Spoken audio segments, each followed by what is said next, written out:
Övladınızın fərqli olduğunu ilk dəfə nə zaman və necə hiss etdiniz?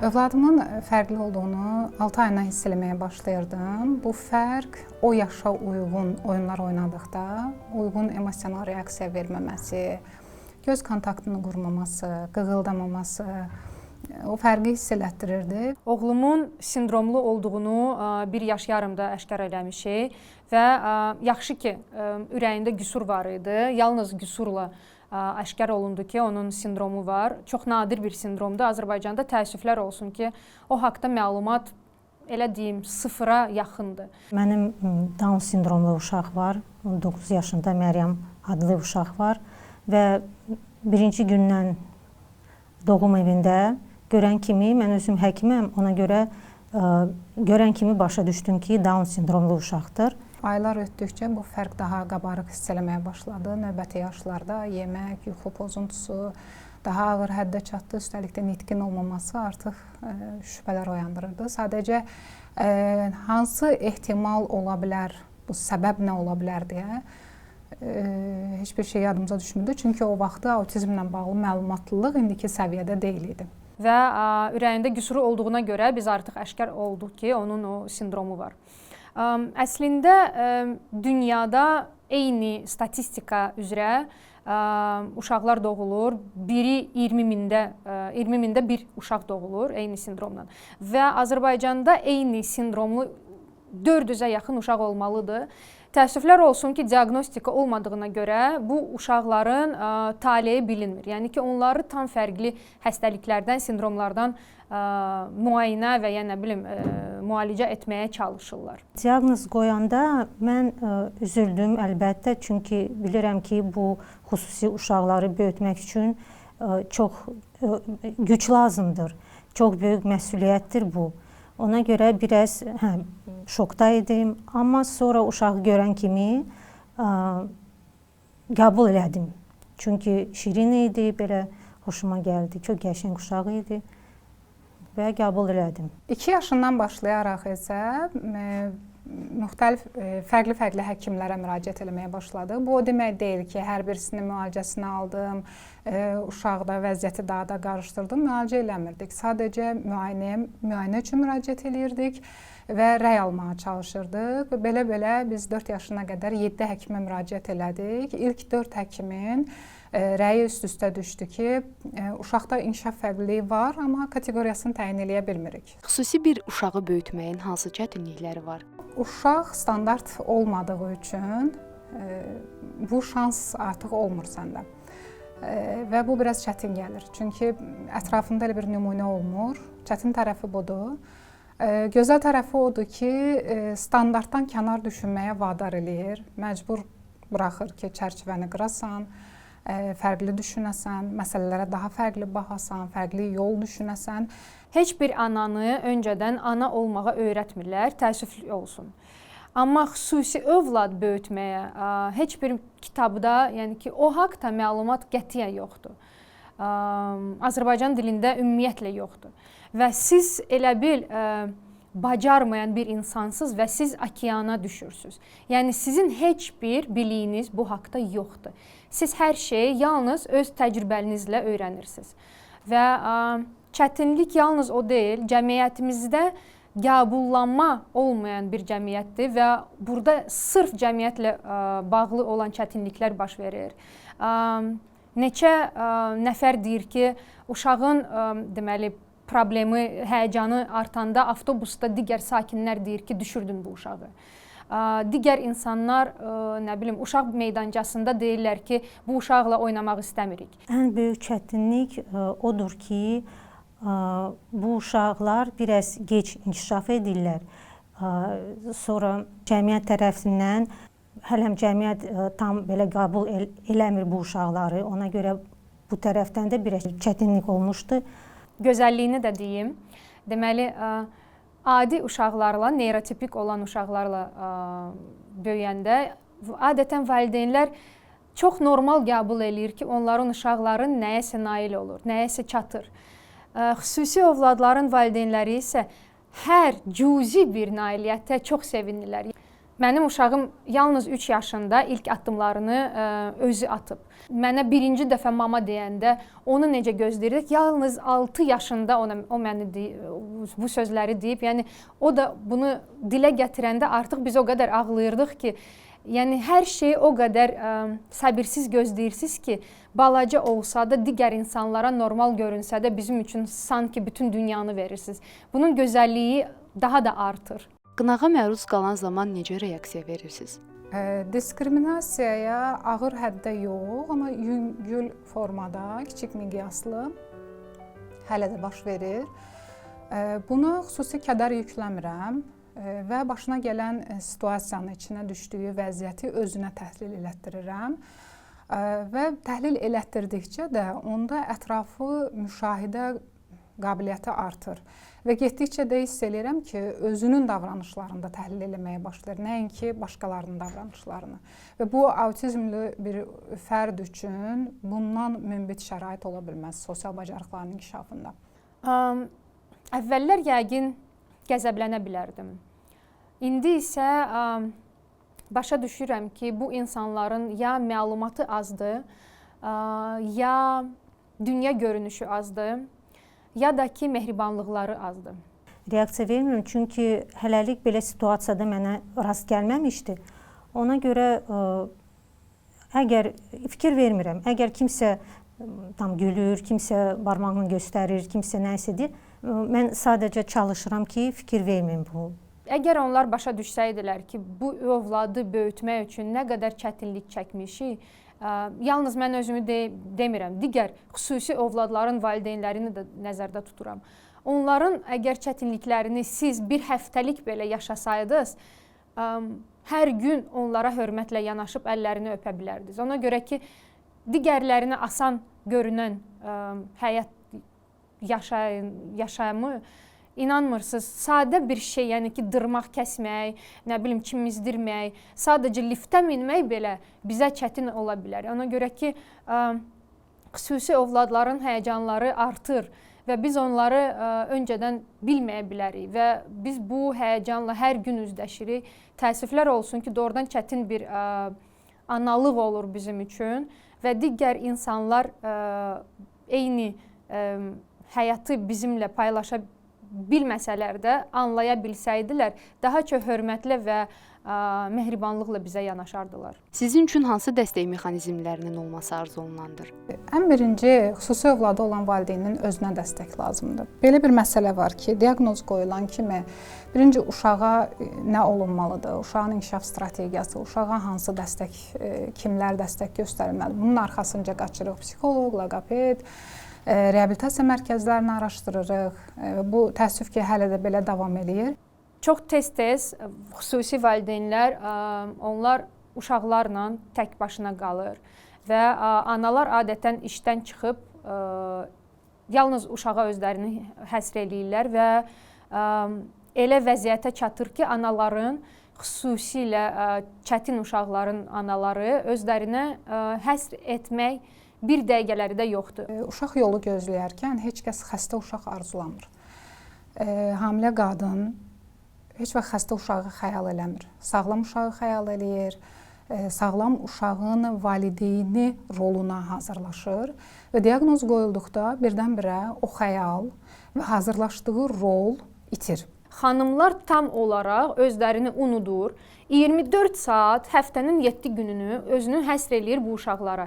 Demirəm ki, bu pisdir, amma xanımların, anaların psixi sağlamlığı bu dəqiqə artıq tam olaraq pozulur. Özümüzə vaxt yoxdur, nə hobbimiz, nə şəxsi həyatımız, nə bilim, müalicə məsələləri qalır geridə və dövlət tərəfindən olan dayiələr gəlsə, yəni ki, etibar elədiyimiz insan olsa, yoldan keçən olmasın, sadəcə 1-2 saat bu uşaqlarla qalıb, biz isə öz işlərimizi eləyə bilərik. Yəni, elə bir xidmət olsa çox gözəl olardı. İndi bizdə var inklüziv məktəblər, bir neçə dənə. Amma mən istərdim ki, bu məktəblərin sayı çoxalsın, çünki bu çox vacibdir. İndi çoxlu dərnəklər var, aparsın onları ora. Çünki hər uşağın öz istedad var və onları tapmaq üçün lazımdır məşğul olmaq. Övladlarına bu diaqnoz qoyulan valideynlərə hansı tövsiyə verərdiniz? Birinci özləri dəstək alsınlar. Emosional davranmaması üçün. Çünki emosional davranan insan məntiqli qərarlar verə bilmir. Və daim bağça ilə, sonra məktəb dövrü gəldisə məktəblə, universitet və ya peşəyə yönəldisə orada daim problem yaşayır. Və bunun digər görünməyən tərəfi də xüsusi övladı olan ailələrdə, xüsusi övlad olan ailələrdə digər uşaqlar da əziyyət çəkir. Valideyn emosional davranırsa, ya hər kəsi xüsusi övlada qurban verir, ya xüsusi övladı ümumiyyətlə gözdən çıxarır. Məntiqli qərarlar vermədiyi üçün bundan hər kəs zərər görür. Əlbəttə ki, ilk mərhələlər ondan ibarətdir ki, valideynlər onu qəbul etmir, çətinlik yaşayır. Əslində öz valideynliklərini elə bil ölmüş sanırlar. Demək istəyirəm onlara evdə uşaqları saxlamayın. Çünki evdə oturanda uşaqlar heç nə eləyə bilmirlər. Onlar baxmalıdır, görməlidirlər. Normal uşaqlar, normotipik uşaqlar necə özünü aparır, onların hərəkətləri təkrarlanmaq lazımdır, onlar üçün çox vacibdir. Aparsınlar, nə bilim, rəqsə, idmana, hər yerə. Bunu yaşayaraq, özüm yaşayaraq artıq digər valideynlər üçün dəstək qrupunu yaratmışam və ödənişsiz bu qrup fəaliyyət aparır. Psixoloqla görüşlərimiz olur. Biz psixoloqla artıq bu problemləri danışıb sistemimizdən çıxarırıq. Ağlayırıq, gülürük, bir-birimizlə paylaşırıq və bir-birimizə əl-ələ verib artıq bu problemləri daha asan kimi görürük. Cəmiyyət xüsusi uşaqlarla bağlı nələri bilməlidir? Kiçik yaşlarında həm hansı ki o yemək, yuxu pozuntusu olan vaxtlarda, nitqinin ləngidiyi vaxtlarda ən çox qınağa məruz qaldığım və eşitdiyim cümlələr o idi ki, yaxşı ana olsaydı, uşaq vaxtında danışardı, yaxşı ana olsaydı uşaq yaxşı yeyərdi, yaxşı yatardı və s. Və mən bunu həm ictimai yerlərdə eşidirdim, tanımadığım insanlarda və eyni reaksiyanı çox yaxından tanıdığım və hər gün üz-üzə gəldiyim insanlardan da eşidirdim. O insanları mən yaxından müşahidə elədim və gördüm ki, bu mənlə əlaqəli bir məsələ deyil. Onların ünsiyyət problemidir və danışdıqları sözü ölçməmək, ümumiyyətlə dar çərçivədən, bildiyi məlumat çərçivəsində bir sistem formalaşdırırlar və o sistemə nə uyğun gəlmirsə kəsib atırlar, oradan qınağa çəkirlər. Xüsusi övladlar haqqında maarifləndirmə çox cüzidir ölkədə və elə insanlar var ki, sanır ki, bu yoluxma yolu ilə keçir, yəni ki, digər uşaqlar ona yoluxa bilərlər və ya elə insanlar var ki, fikirləşir ki, bütün xüsusi sindromlar onlar genetik olaraq keçir və çox deməyəm lazımsız, amma qeyri-etik suallar verir. Yəni ki, ona lazım olmayan səbəbsiz suallar verir və insanları, valideynləri bu çox incidir. Həmçinin sizin indiki bu suala cavab olaraq da onu deyərəm ki, biz hər şey haqqında məlumatlı olmaya bilərik. Bir insan dünyadakı bütün diaqnozlar, bütün sindromlar haqqında məlumat və ya ona uyğun təlimatlı olmaya bilər. Amma istənilən situasiyada davranışlarımızı necə idarə etməliyik deyə bu vacib və baza bacarıqlardır. Yəni, bu çox vacibdir. Bunu bilmək çox vacibdir. Məsələn, Down sindromlu uşaqlar çox mülayimdirlər. Onlar aqressiv deyil. Onlar, məsələn, mənim qızım kimi görür, öpür, qucaqlayır, gülür. Onu hamı sevir. Əsas şeyləri nəyi bilməlisiniz? Birincisi, yoluxma yolu ilə keçmir. İkincisi, əgər siz məlumat bilmirsinizsə, qeyri-etik sualları valideynlərə verməyin. Ona görə ki, hər gün eyni incidən sualları eşitməyə doğrudan da çox adamı incidir və qıcıqlandırır. Xüsusi qayğıya ehtiyacı olan uşaqlar üçün gələcək arzularınız nələrdir? İnklüziv mühitin qurulması ali düşüncə və ali davranış tələb eləyir. Bunu arzulayardım. Niyə ali düşüncə tələb eləyir? Çünki hər kəsin iştirakı bir hüquq məsələsidir və hər kəsin iştirak hüququ olduğunu hər kəs anlamalıdır. Burada inklüziv mühitdə sadəcə xüsusi uşaqların hüquqları bərpa olmamalıdır. Həmçinin biz bir uşağı qoruyarkən başqa uşaqların hüquqlarını tapdalaya bilmərik. Onlar üçün də iki tərəfli faydalılıq, hər tərəfli faydalılıq olmalıdır. Sadəcə məsələn sinif mühitini götürək, sinifdə bir uşaq müəyyən bir davranış pozuntusu var və yaxud da ki, nitq ləngiməsi var. Mən çox istərdim ki, xüsusi övladlar digər uşaqlarla məktəbə gedə bilsin. Və iş onda deyil ki, onlar eyni məktəbə fiziki olaraq getsin. Müəllimlər ona hazır olsun, digər valideynlər ona hazır olsun və onların sayəsində uşaqlar da hazır olsun. Müəllimənin yanaşmasından çox şey asılıdır. Müəllimə sadəcə onun iştirak hüququ olduğu üçünmü sinifdə bir yanaşmanı təşkil edir? Yoxsa mərhəmətə söykənən bir yanaşmanı təşkil edir? Mərhəmətə söykənən yanaşma, düzdür, mərhəmət gözəl hissdir, amma bütün şələni mərhəmətin ipinə bağlamaq olmaz. Bu çox təhlükəlidir. Həm o uşağın özü üçün də təhlükəlidir, özünün yetişməsi üçün də. Həm də digər uşaqlar üçün də. Həm də yaşıdlarına da, tipik yaşıdlarına da o mesajı verir ki, bizim bir fərqliliyimiz olarsa, bizim bir çətinliyimiz, əskik tərəflərimiz, heç vaxt bacarmadığımız bir tərəfimiz varsa da biz həyatda davam edə bilərik, həyat keyfiyyətini qaldıra bilərik, iştirak edə bilərik cəmiyyətdə. Bir əskiyimiz varsa, enerjimizi, vaxtımızı onu kamuflaj eləməyə sərf etməməliyik. Güclü tərəflərimizi inkişaf elətdirməliyik və səmimi olmalıyıq ki, bu mənim əksik tərəfimdir, bacarmadığım tərəfimdir və bu ilə da mən varam. Birinci, mən istərdim ki, bayaq dedim ki, inklüziv məktəblərin sayı çoxalsın. Sonra mən istərdim və arzu edərdim ki, onlar üçün belə balaca şəhər kimi təşkil eləsinlər. Çünki onlar 18, 19, 20 yaşından sonra bilmirlər nə etmək lazımdır, nə məşğul olmaq lazımdır. Hal-hazırda olan vəziyyət elədir ki, yəni təhsil sistemində inklüziv məktəblər var, amma müəllimlər özlərini necə xüsusi övladlarla aparmağı bilmirlər. Valideynlər uşaqları məktəblərdən çıxartmaq tələb edirlər.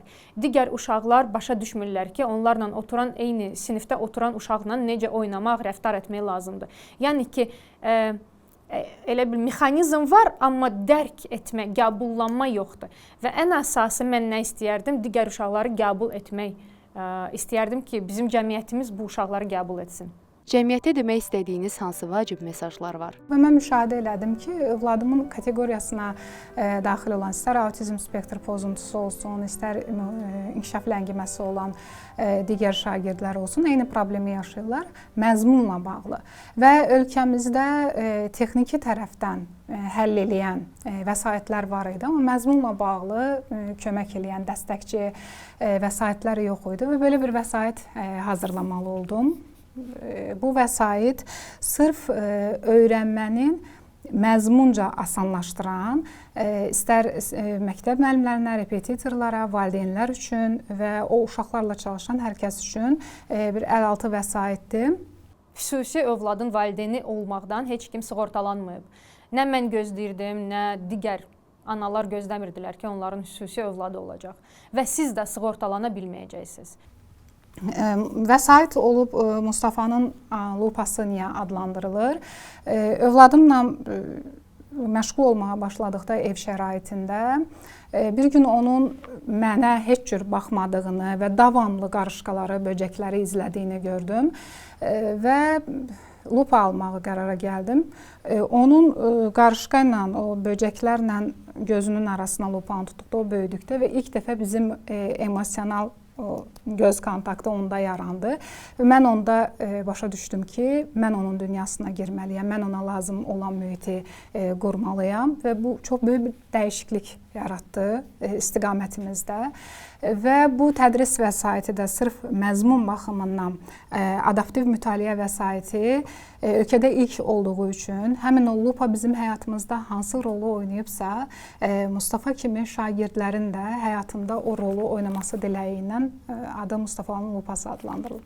Autizm diaqnozu getdikcə artır və proqnoza görə 2050-ci ilə qədər hər üçüncü uşaq autizmlə olacaq. Hal-hazırda hər 10-cu uşaqdan biri autizmli doğulur və artdıqca gedir. Yəni nə heç kimə niyyət eləməyin, nə heç kimi qınamayın, ona görə ki, heç kim sığortalanmayıb.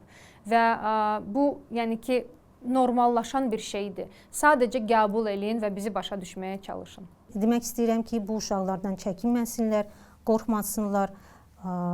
Bunlar uşaq aqressiv deyillər. Bu yolda olan valideynlər nələrə hazır olmalıdırlar? Məsləhətim budur ki, həyatın bütün sferalarında keyfiyyət balansını qorusunlar. Biz sadəcə valideyn deyilik, həm insan, qadın valideynik, insan, kişi, sonra valideynik.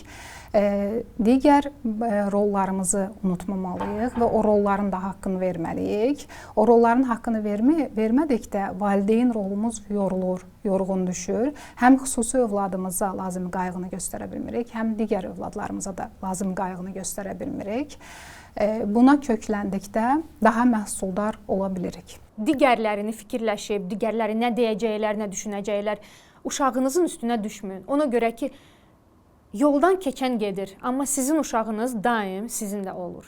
Və o sizin o həyəcanınızı, nə bilim, utanmağınızı hiss eləyir. Başa düşür ki, anası, atası ondan utanır. Və artıq anası ona inanmırsa, mən özümə necə inanım? Ona görə də ən əsası ondan ibarətdir ki, siz uşağınıza inanın. İnanın ki, hər şeyə nail ola bilərsiniz. Əgər İspaniyada Down sindromlu uşaq hal-hazırda universitetdə müəllimlik eləyirsə, sizin uşağınız da nəyəsə nail ola bilər. Əgər kimsə onların uşaqlara belə birtər baxır, onlara fikir verməsinlər, öz işi ilə məşğul olsunlar, uşaqlarla məşğul olsunlar. Mənim uşağıma deyirdilər ki, danışmayacaq. İndi artıq cümlə qurmağa çalışır. Nə bilim, yazır. Özü tam danışmasa da kompüterdə yazır. Musiqi çalır. Yəni ki, siz əgər uşağınıza inanırsınızsa, inanın ki, sizin uşağınızın o 50% artıq ondadır və ondan artığını siz ona verə bilməzsiniz. Ən əsası hələ sizin inanmanız və sizin sevginizdir. Bəzi valideynlər övladının xüsusi qayğıya ehtiyacı olduğunu qəbul etmir və bunu gizlədir. Sizcə bu yanaşmanı necə dəyişmək olar? Valideyn qorxur ki, övladı bağçada və ya məktəbdə diskriminasiyaya məruz qalar, müəllim bilməz necə davranar, onu kənara, qrup içində kənarda qoyar, iştirakını təmin etməz və s. Amma valideyn əslində qorxduğu şeyi öz əli ilə zəmin yaratmış olur. Hər yerdən maarifləndirmə olmalıdır. Ona görə ki, insanlar bilmədiklərinə görə daha da çox özlərinə qapanırlar və uşaqları ona görə gizlədirlər ki, məlumatları yoxdur. Əvvəllər çox adam belə xüsusi uşaqları evdə saxlayırdı, gizlədirdi, utanırdı onlardan. Amma indi belə deyil. Var bəzi ailələr ki, bu uşaqları evdə saxlayır, utanır. Amma onların sayı indi çox azdır. Bayaq sadaladığım valideyn kateqoriyaları haqqında tərbiyəçi müəllimlərdən başlamış bağçadakı məktəb müəllimləri hər biri məlumatlı olsalar, yəni tərbiyəçi müəllimlərin, məktəb müəllimlərinin əsasən çətinlik çəkdiyi məsələ odur ki, mən görürəm, pedaqoji müşahidəmlə mən görürəm ki, uşaqda bir fərq var, amma valideyn qəbul eləmir. Valideynin qəbul eləyib eləməməsi, valideynin hansı ünsiyyət dili ilə danışması asılıdır bayaq sadaladığım hansı kateqoriyaya aid olmasından, hansı reaksiyanı, övladının probleminə hansı reaksiyanı göstərməsindən. Tərbiyəçi müəllim, məktəb müəllimləri bunun haqqında məlumatlı olsalar, ən qısa yolla əməkdaşlığa cəlb eləyə bilərlər. Əlavə vaxt və enerji sərf eləmədən həm də bunu həyata keçirə bilərlər. Birinci, bunun haqqında məlumatlı olmalıdırlar. Sadəcə uşağın diaqnozunun adını bilməsi də heç nəyi dəyişməyəcək. Özləri üçün ya ayıb sayırlar, ya da ki, elə insanlar var ki, deyirlər ki, Allahdan gələn sənə cəzadır, nə bilim, günahların üçün cəzadır. O belə deyil. Uşaq heç vaxt, heç nəyə görə, heç bir günaha görə cəza deyil. O sizə gələndə artıq ya sizi dəyişir, ya dünyanı dəyişir. Mənim həyatıma uşaq gələndə mən başa düşmürdüm. Ay Allah, niyə mənə bu cür uşaq gəlib? Hal-hazırda başa düşürəm ki, o mənim doğrudan Allahdan gələn böyük bir hədiyyəmdir. Doğrudan da bunu sanıram, doğrudan da buna inanıram. Ona görə ki, necə mənim uşağım məni dəyişibsə, heç bir insan o qədər məlumat verməyib, o qədər mənə nə bilim, təmkinlik verməyib, ağıl verməyib, müdürlük verməyib. Yalnız mənim uşağım ona mənə öyrədib. Və siz buna fərqli düşüncə ilə yanaşsanız, sizin də xeyrinizə olacaq. bu uşaqları evdə saxlamayın. Çünki siz bilmirsiniz sabah nə olacaq, sizlə bu uşaqlar tək qalacaqlar, heç nə eləyə bilməyəcəklər. Çünki ona görə onların inkişafına siz kömək eləmək sizə lazımdır. Onlara kömək eləmək lazımdır. Filmlərdə xüsusi uşaqların obrazı həqiqəti tam əks etdirir, yoxsa şişirdilmiş şəkildə təqdim olunur? Biz bəzən gözləntiləri qarışdırırıq. Filmə elə film kimi baxıb keyf almaq lazımdır. Yəni film elmi mənbə deyil. Düzdür, oradan yeni nəyisə eşidirik, amma eşitdikdə elmi mənbələrə müraciət eləyib, oradan oxuyub bilgimizi artıra bilərik. Film sektorunun da özünün auditoriyasının tələbləri var. O tələblərə uyğun olaraq o çəkməlidir ki, filmə baxılsın, tanınsın və s. Ona görə də yəni o sektordan başqa gözlənti ola bilməz, çünki elmi mənbə deyil film. Deməli, keçmişdə olan filmlərdə əlbəttə ki, tam normal göstərilmirdi. Autizm haqqında birinci film zənnimcə Yağış insanıdır və o çox yaxşı göstərmişdi ki, insanlar necə düşünür. Amma hal-hazırda olan filmlərin arasında doğrudan da göstərilir ki, bu insanlar özlərini necə hiss edirlər, özlərini necə yəni ki, onların fikirləri necədir. Mənim uşağımın sindromu William sindromudur və onun haqqında Kanada bir filmi var, Gabriel. Və yalnız uşaqlı haqqında yox, artıq erkən, yəni ki, uşaq böyüyəndə, artıq qadına çevriləndə o necə fikirləşir, o da sevmək istəyir, o da, nə bilim, aşiq olur. O da sevmək istəyir, o da aşiq olmaq istəyir. Yəni ki, yalnız uşaqlıq dövrünü yox, artıq böyüyəndə də onlar necə fikirləşirlər, necə özlərinə davranırlar. Yəni ki, bu filmlər artıq reallığı əks eləyir. Və elə filmlər var ki, digər baxan insanları hiss etməyə cəlb edir. O Julia Roberts'la olan bir film var, deməli Möcüzə adlanır. Mən tövsiyə eləyirəm ki, siz uşaqlarınızı, normatipik uşaqlarınızı, övladlarınızı otuzdurub sizinlə birlikdə baxa bilərlər. Yəni insanın hər tərəfdən, hər bir ucdan bu insanın problemini necə yaşamaq olarsa, siz onu görə bilərsiniz və ola bilsin ki, sizin davranışınızda nəsə dəyişə bilər. Mən baxan filmlərdə bu reallığını əks etdirir, bəli. Və bəzi filmlərdə şişirtmə olur və bu ümumi obraz da çox pis təsir göstərir.